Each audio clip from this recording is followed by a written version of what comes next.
낙상 사고를 당해서 허리 디스크가 파열됐대요. 그래서 형 집행정지를 신청한 상태거든요. 이거는 검찰이 받아주면 바로 석방될 수 있습니다. 그럼 바로 받아줘야 된다고 생각합니다. 이명박 보시면 당뇨, 코골이, 탈모 이런 지병으로 인해서 계속해서 병원 생활했고 형집행 정지 받았잖아요. 근데 정경심 교수는 지난번에도 재판 후에 쓰러져서 뇌진탕 진단까지 받았다는 그런 뉴스도 있고 했는데 자꾸 계속해서 건강이 안 좋은 사람인데 지금까지 한 번도 형집행 정지 신청을 하지 않으셨거든요. 이번에는 정말 받아줘야 된다고 생각이 듭니다. 이명박 대통령 나오자마자 자기 여기저기 다 아프다고 그랬는데 집에 갔잖아요. 여기저기 다 아픈 병원에 있어야 되죠. 그러니까 정경심 교수는 지금 허리 디스크 문제가 아니고요. 제가 병명을 읽어드릴게요.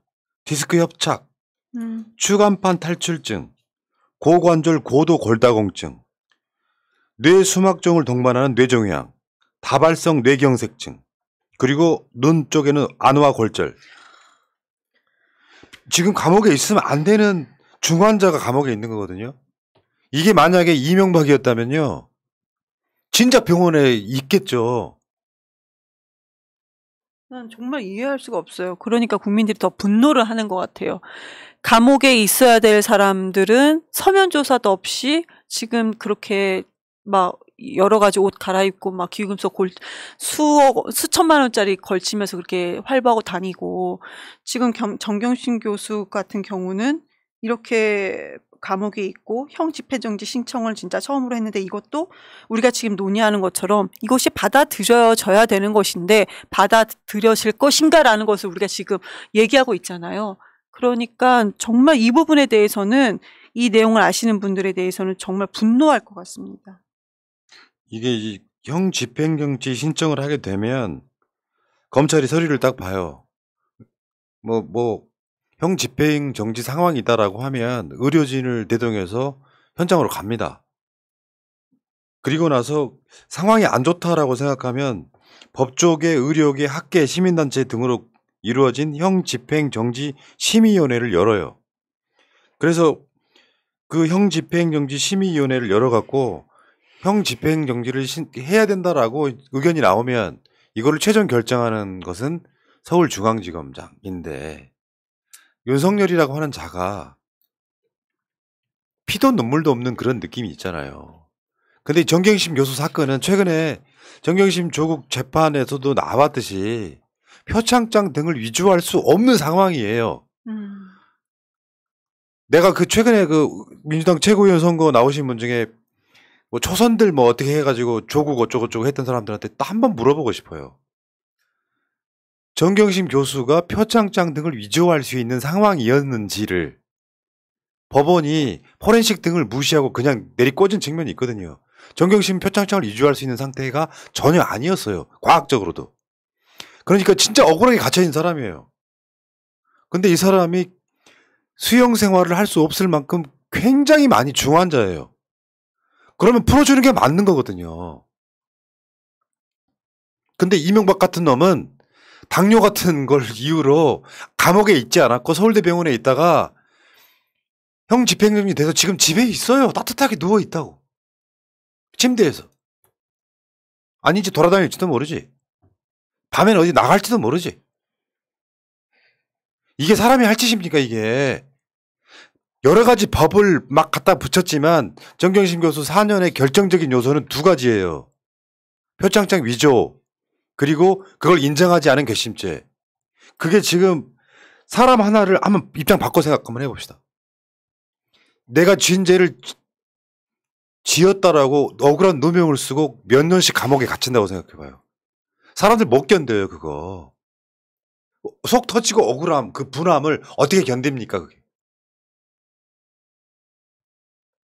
그래서 민주당 국회의원들한테 내가 가끔씩 물었었잖아요. 정경심 교수 죄가 뭔지 아니? 몰라요. 그리고 조국의 강을 건너야 되는데. 민주당이 해야 할 일은 그거예요. 정경심이나 조국이 어떤 상황에서 어떤 사건을 당했고 그 억울함을 풀어주는 역할을 해야 된다고 나는 생각해요. 민주당 국회의원들마저 조중동 보면서 정경심 조국이 정말로 나쁜 짓 했던 사람이라고 생각해서 그걸 건너가야 된대. 우리는 진실 팩트도 모르는 것들이 꼭 나서가지고 그런 자가 최고위원회 나와 있잖아요, 지금. 제가 우리 국회의원들도 그렇고 청년들 이제 방송 활동을 하는 청년들한테도 그렇고 제가 몇몇 사람들은 다른 방송에서 언급은 조금 한 바가 있었는데 최소한 이때 당시에 방송에서 민주당의 일원으로 나가서 방송을 하기 위해서는 그대로 팩트를 우리가 모르잖아요. 그럼 물어서라도 가야 되거든요.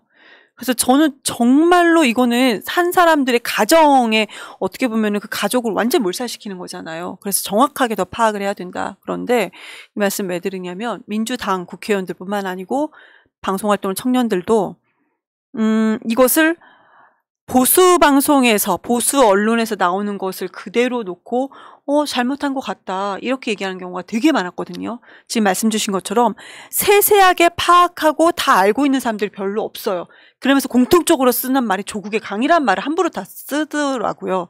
그래서 절대로 안 된다는 생각은 꼭 듭니다. 그래서 정말 그렇게 얘기했던 사람들 리스트 저는 확보하고 있고 이 부분에 대해서는 끝까지 좀 지켜봐야 된다라고 생각이 듭니다. 이거는 재심 사안이에요.